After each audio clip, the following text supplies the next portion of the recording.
Geoff's Wonderland.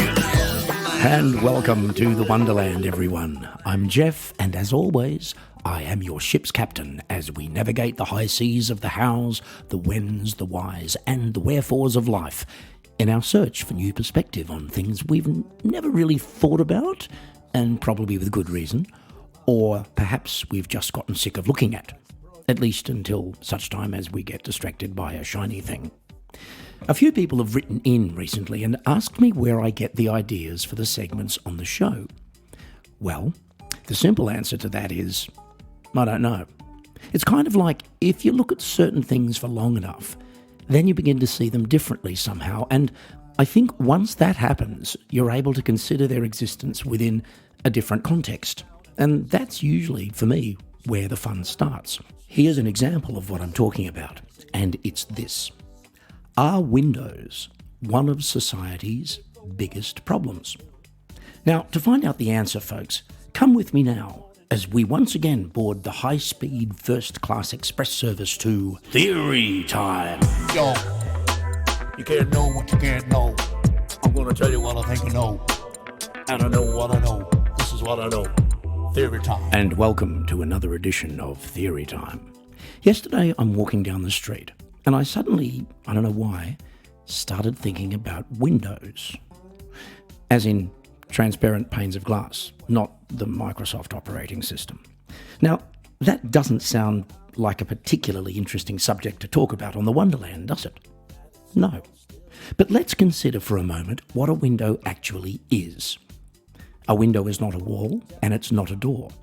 I suppose it could be either of those things in some situations if we're talking about architecture or interior design. But what I'm referring to here are those windows which are part of a solid outside wall, allowing us to be inside and to look outside without us actually having to be outside. Quite honestly, we might as well just be watching outside on TV, kind of like that log fireplace channel. Under normal circumstances, of course, notwithstanding things like air pollution, really bad weather, or poison gas attack, being outside is healthy. You know, fresh air, recommended, and most of all, this is where the real world is actually happening. Not on your TV, not on your phone or your computer, but actually physically outside. And you know, we'll usually say something like, "No, I don't feel like going outside. I looked out the window. I don't really like the look of it, so I think I'm going to stay inside." Look, how often have we looked at something and then later experienced it and realised that experiencing and looking are not even close to being the same thing? Fact is, we know that we'd almost certainly feel better if we actually were outside, instead of just being inside and considering it. But as humans, we are often a bit lazy, aren't we? Can't be bothered. We're hungover, we've got other things to do, and so we tell ourselves that a bit of a look is going to be good enough. Consider this. If you actually had to go outside to see what it was like outside because there were no windows in your house or your workplace, you would just do it. And I'm quite sure that you'd be very happy to get out of that particular box in doing so. Am I right? Look, the thought of having to spend any time anywhere with no windows is generally a pretty awful one, actually. And we might even consider that a bit like being in a prison, because it isn't so much the lack of being able to see outside that makes a prison, as it is the fact that the door is locked. So here's my thought.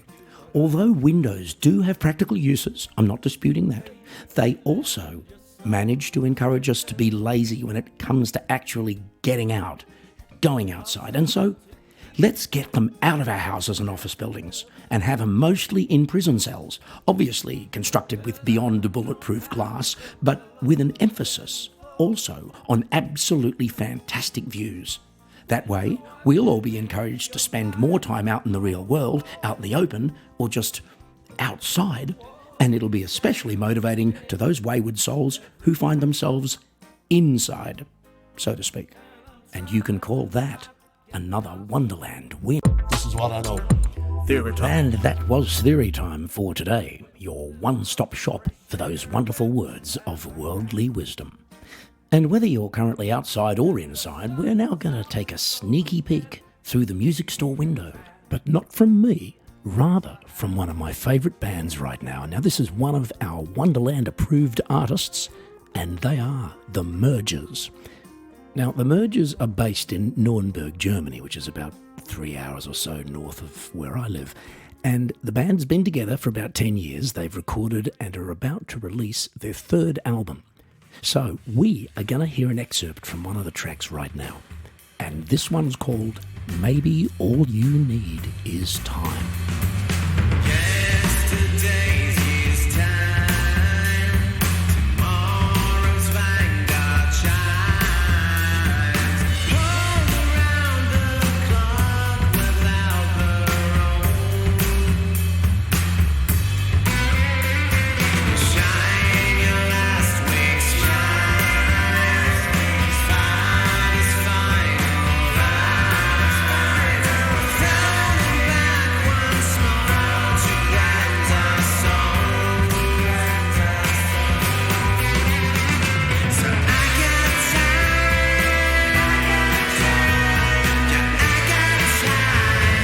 I got time, I got time. You said you won't be mine.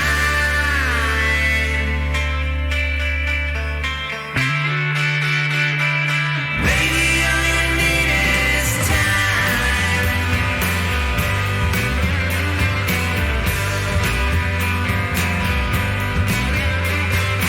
Years are rolling by, a twinkling of an eye. You shed the craze you've had by growing old. I've seen you countless times, when time was never right. But drawn back to the fortune of the show. So I got time, I got time, yeah, I got time, I got time. You said you won't be mine.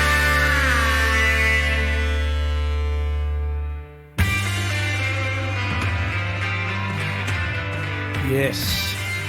And that's the Mergers with Maybe All You Need Is Time from their new album, Three Apples in the Orange Grove. And that's going to be released on June the 25th on all the streaming services and on vinyl LP. So if you want to get your Mergers vinyl online, you can pick up the first two albums right now and the new album after June 25 by going to www.soundflat, that's soundflat.de. And of course, you can also hear the boys on Spotify, Apple Music, YouTube, Amazon, etc., etc., etc. And find out more about the band by going to www.themergers.net. And we will be featuring another new track from the album in the weeks to come right here on The Wonderland, so stay tuned for that. Now, while we're on the subject of music, last winter I was playing a gig in Zurich. That's Zurich in Switzerland, and as you can imagine, it was pretty chilly. And then one night, I decided to take the tram home from the gig. So I get off the tram, and I'm walking back to my apartment, and it suddenly occurs to me that I'm only wearing one glove, which is the kind of thing likely to happen while you are text messaging.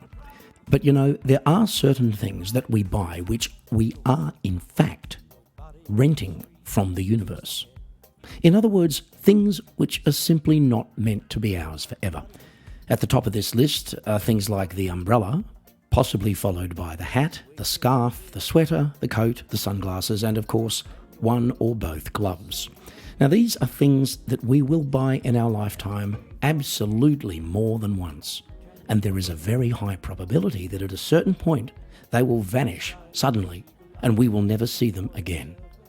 These are not things, however, that will necessarily be stolen from us, No, they will simply cease to be our property because we have absent-mindedly forgotten them on a park bench at someone's house, in a restaurant, at a bar, on public transport, in an aeroplane, or in any number of places. I try to take a Zen approach to this. If I accept the fact at the time of purchase that these things may not always be in my possession, it makes losing them ever so less painful. And so, with all that in mind, we are now going to leave our loose valuables with the coat check lady and settle in for Geoff's thought of the day. I was thinking about something. I think it was the thought of the day. I think it was the thought of the day. And welcome to my thought of the day. And today, thought of the day is umbrellas. Okay, in my professional capacity as a piano entertainer, I often find myself in Norway, and frequently in the town of Bergen, which is statistically the rainiest city in Europe. Lots of people, therefore, buy umbrellas in Bergen. There are even umbrella vending machines. And no, I'm not kidding. But the fact is, nobody in Bergen owns an umbrella. Umbrella theft is also unheard of, simply because nobody needs to steal them. Confused? Okay, well, here's how it works.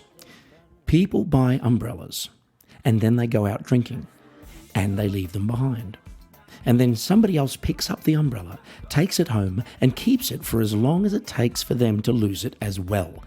And then somebody else finds the umbrella until they too forget it somewhere, and the cycle continues until it gets really, really windy one day, at which time the umbrella gets caught in a sudden gust, turns inside out, and as we know, that's pretty much the end of the line for this particular piece of equipment.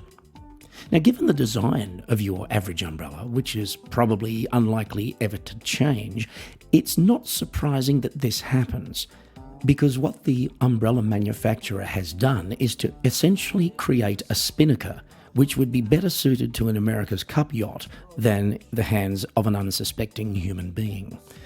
Yes, a good large umbrella will keep you dry, but by design, it is also just begging to catch a gust of wind. And the only reason that umbrellas kamikaze at that point is because if they were strong enough to not turn themselves inside out, we'd probably all find ourselves taking off like Mary Poppins, and thus presenting a very real problem for air traffic control. Finally, and further on the subject of staying dry whilst in Bergen, I was once in a supermarket there, and I'm doing some grocery shopping, and there at the checkout was what looked like the perfect umbrella alternative. Having spent a lot of time in Norway over the years, I've become very much aware of the Scandinavian ingenuity in solving almost any problem, not least that of keeping the rain off oneself.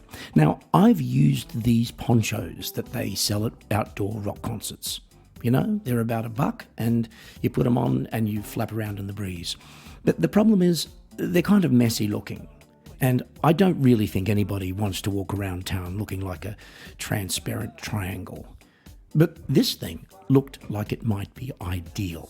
In a small box, and in big letters on the packaging, the words, "shaped to fit you perfectly." So I thought, wow, this is amazing. So I bought it, I got back to my hotel, excitedly ripped open the packaging, and tried to stretch one of these things over my head.